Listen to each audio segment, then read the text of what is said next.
हाय बेचारी बहू। सरिता की शादी एक अच्छे परिवार में हुई है। उसका पति रोहन उसे बहुत प्यार करता है। घर में उसकी सास शांति और ननद मीनाक्षी भी है, जो सरिता के किसी काम में दखल अंदाजी नहीं करती। लेकिन फिर भी सरिता को ऐसा लगता है कि दुनिया की सबसे ज्यादा बेचारी बहू वही है और सबसे ज्यादा अत्याचार उसी पर हो रहा है। माँ जी, ये लीजिए आपकी चाय। अरे बहू, तूने इतनी ज्यादा चीनी क्यों डाल दी चाय में? हाय हाय माँ जी, मैंने तो उतनी ही मीठी बनाई है जितनी मीठी आपको पसंद है। माँ जी, आपको तो मेरे हाथ की चाय अच्छी ही नहीं लगती। जब देखो कुछ न कुछ कमी निकाल ही देती हो। अरे बहू, तू एक बात के पीछे ही पड़ जाती है। मैंने ऐसा कब कहा कि तू रोज चाय खराब बनाती है? सरिता अपने कमरे में चली जाती है और फोन उठाकर अपनी माँ से बात करती है। हेलो माँ, कैसी हो आप? क्या कर रही हो? मैं तो ठीक हूँ, पर तू बता, तेरा मूड कैसा है? तेरी आवाज से लग रहा है कि कुछ तो हुआ है तेरे ससुराल में। अरे क्या बताऊँ माँ, यहाँ तो हर समय मेरे साथ बहुत बुरा व्यवहार होता है। मैंने अपनी सास के लिए इतनी अच्छी चाय बनाई, लेकिन मेरी सास चाय पीते ही मुझे 4 बातें सुना दी। बेटी, तू इतनी छोटी छोटी बातों पर ध्यान ही क्यों देती हो? तुम्हारी सास ने कुछ बोल भी दिया तो क्या हो गया? वो बड़ी है ना तुझसे। माँ ने इतना समझाया, लेकिन इस बात का सरिता पर कोई असर नहीं हुआ। अपनी बेचारी बहू की छवि वो बदलना ही नहीं चाहती। अगली सुबह सब नाश्ते की टेबल पर बैठकर नाश्ता कर रहे थे, तभी सरिता ने अपने पति से कहा, सुनिए जी, मुझे ना आज बाजार से कुछ सामान लेकर आना है। आज आप ऑफिस से आने के बाद मुझे लेकर चलना ना। भाभी, मुझे भी कुछ किताबें खरीदनी है। आप दोनों जा ही रहे हो तो मेरी किताबें भी ले आना। लो, अभी तो बात ही की है बाजार जाने की, तो एक फरमाइश आ गई। माँ जी, आप भी बता दो कुछ, और हाँ, मोहल्ले वालों से भी बोल दो अगर वो कुछ मंगवाना चाहते हो तो। बेचारी मीनाक्षी अपना सा मुंह लेकर रह गई। ये सब देखकर रोहन से चुप नहीं रह गया और वो गुस्से में बोला, सरिता, क्या हो गया है तुम्हें? मीनाक्षी ने तो सिर्फ किताबों के लिए बोला है। तुम्हें मीनाक्षी से इस तरह से बात नहीं करनी चाहिए। माफी मांगो उससे अभी। क्या? मैं माफी मांगू? दिन भर आपके घर के काम करूं मैं, आपकी और आपके घर वालों की बातें सुनूं मैं, और अब माफी भी मैं मांगू? ऐसा कभी नहीं हो सकता। ये बोलकर सरिता वहां से चली जाती है। एक दिन उनकी पड़ोसन घर आती है। अरे सरिता, क्या कर रही है? और क्या करूंगी भाभी जी, बस घर का काम ही कर रही हूँ। आप बताओ कैसे आना हुआ? अरे मैं तो तुम्हारा हालचाल पूछने आई थी, लेकिन तुम तो बिजी लग रही हो। कोई बात नहीं, मैं बाद में आ जाऊंगी।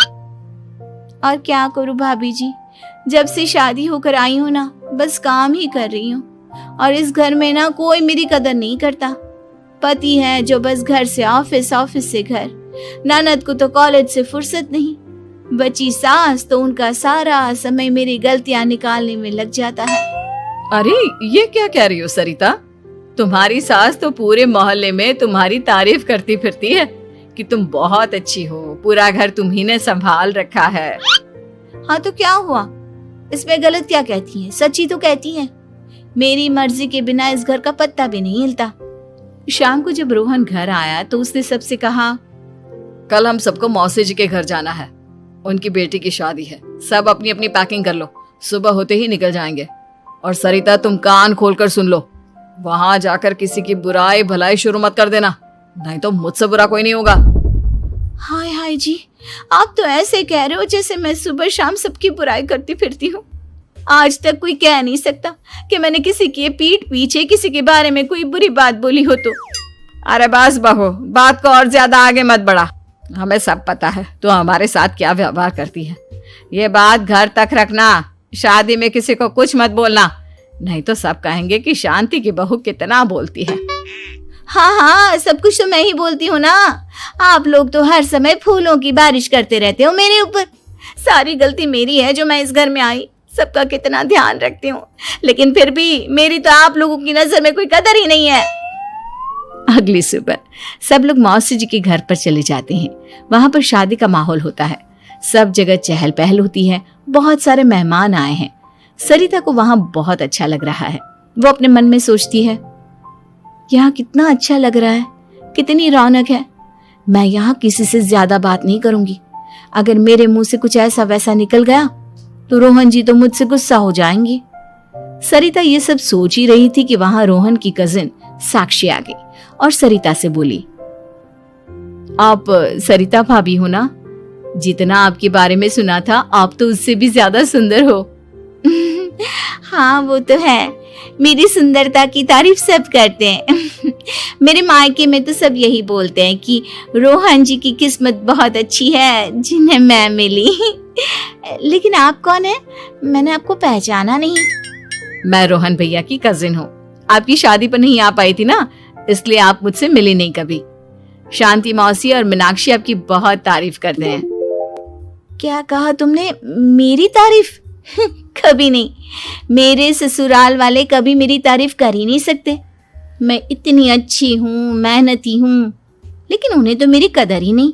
सारा दिन घर का काम करती हूँ, फिर भी मेरी सास ना मुझे सुनाती रहती है और पति भी मेरी सास की साइड लेते हैं। ना कभी बाहर ले जाते हैं ना कहीं घुमाने। अगर घुमाने के लिए कभी बोल भी देना तो उनकी बहन बीच में आ जाती है। मैं कैसे रह रही हूँ उस घर में ये मैं ही जानती हूँ। सरिता की ये बातें सुनकर साक्षी को बड़ी हैरानी हुई। अब वो हर किसी के सामने अपनी बढ़ाई और ससुराल वालों की बुराई करने लगी। रोहन और शांति को सरिता पर बहुत गुस्सा आया, लेकिन वो चुप रहे। अगले दिन जब वो अपने घर पर आए, सरिता, तुमने क्यों सबके सामने मेरी इज्जत का तमाशा बनाया? तुमसे बोला था ना कि चुप रहना। अजी ऐसा भी क्या कह दिया मैंने जो इतना भड़क रहे हो? तुम जहां जाती हो अपना रोना शुरू कर देती हो, कभी किसी दूसरे की बात ही नहीं सुनती, बस अपनी कहती रहती हो। तुमने सबके सामने हमारा तमाशा बनाकर रख दिया है। हे भगवान, मुझे अपने पास बुला ले। जिस घर में मेरी कदर ही नहीं उस घर में मेरा क्या काम? अरे क्या करूंगी मैं यहाँ रहकर? जो भी आता है मुझे सुनाकर चला जाता है। मैं तो किसी से कुछ नहीं कहती। सीधी सादी बहू मिल गई है ना सबको, तो जो जी में आए वो करो। सरिता ने अपने आगे किसी को कुछ बोलने ही नहीं दिया और उस दिन भी उसने सबके सामने खुद को बेचारी बना ही दिया। अगले दिन मीनाक्षी कॉलेज के लिए लेट हो रही थी, इसलिए वो हर काम जल्दी जल्दी कर रही थी। अपना नाश्ता लेने किचन में गई और पतीले में रखे गरम दूध को गिलास में डालने लगी। दूध का पतीला उसके हाथ से छूट गया और गरम गरम दूध उसके हाथ पर गिर गया। ओए माँ, हाय मेरा हाथ, माँ मेरा हाथ जल गया। मीनाक्षी की आवाज सुनकर सरिता दौड़ती हुई आई। ये क्या किया तुमने? तुम्हें नाश्ता चाहिए था तो मुझसे बोल देती, मैं क्या मना करती थी? अब पता नहीं कितने दिन की मुसीबत पाल ली तुमने। सरिता मीनाक्षी को उसके कमरे में ले गई और उसका बहुत ख्याल रखा। उसका इस तरह से ख्याल रखना शांति और रोहन को थोड़ा अजीब लगा। माँ, सरिता के दिमाग का भी कुछ पता नहीं।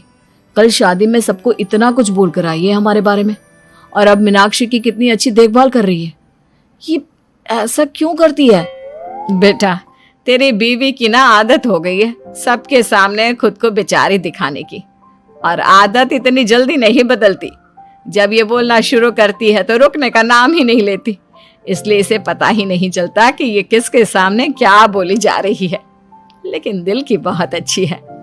हमें भी अपना दिल बड़ा करके ये जैसी है इसे स्वीकार करना चाहिए।